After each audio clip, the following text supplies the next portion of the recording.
Hey all, Coach Craig here. All right, a teachable moment.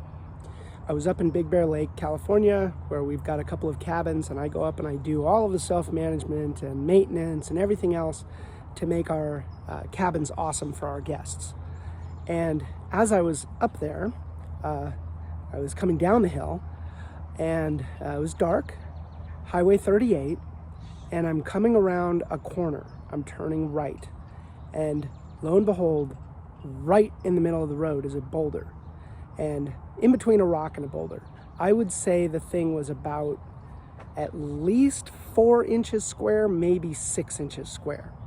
And coming around a right-hand corner, I couldn't veer left because oncoming traffic, and it would have gone directly under the chassis, the rock, and I couldn't veer right because I was already going around a curve at sufficient speed to not be able to further turn right, and there wasn't much of a shoulder. So that image gets snapshotted in your brain right when you know you're going to hit the rock. So I hit the rock, and boy did it make a sound. It was just like bam. Okay, so I knew it was not good. I was like, okay, all right, number one, I'm okay, cool. Number two, the car is still driving. All right, that's good. I pull over to the shoulder, and initially I was thinking, okay, what damage was done to the car? Because there's no way that I could have hit a rock like that without any damage being done. So I get out of the car and I heard a hissing. I was like, oh, it must have gotten one of the coolant lines. So I look at the front left tire, the driver's side, and it's flattening. So I'm like, that's what the hissing is. The hissing stopped, the tire was flat, and then I began to inspect the car. And at that point, it was probably, I would say, all told, maybe 10 or 15 seconds, maybe 15, because it did take me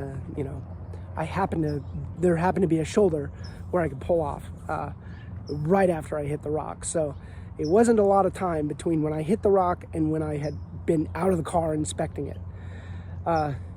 20 seconds maybe. So at that point, my brain just went into the OODA loop. I'm like, observe, orient, decide, act. Observe, orient, decide, act. Like, what's in my control? All right, flat tire. It's dark. I have a spare. I know how to change a tire. I've got a light on my phone. I could call AAA. However, that's going to be 2 hours of my life I'm never going to get back. They're still going to have to pull everything out of my trunk to get to the spare in the first point, so why don't I just do that? And so it was like the decision making immediately started to happen, and I'm like, okay, what are my options? What are my options? What do I need to do?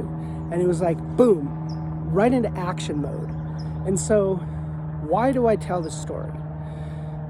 Because 20 minutes later, 30 minutes later, I had the spare on and I was driving down the hill. And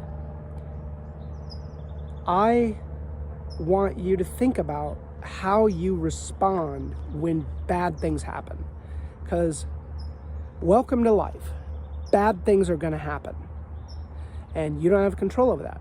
I didn't have control over the fact that there was a boulder right in the middle of the road. Now, I'm going to contact Caltrans and let them know they need to put some nets up around these corners that are turning right with the cliff on the left. Cliff on the right. Because that's where rockfall happens, and you have no visibility to that. So they don't have to do it on the entire section, but in that whole cliffed area on 38, they need to put some nets there. So anyway, that's sort of corrective action, right? That's the after action review. Is like, okay, what do we need to do to prevent this from happening to someone else who may have been in a worse situation than me? So I was quite lucky in the situation, so I'm grateful for that. So bad things are going to happen. Accept that. When they do, what capabilities do you need to have built up already in order to deal with bad situations. So accept that bad things are going to happen and have a plan for responding so that you don't react in self-destructive or others destructive ways. Coach Craig out.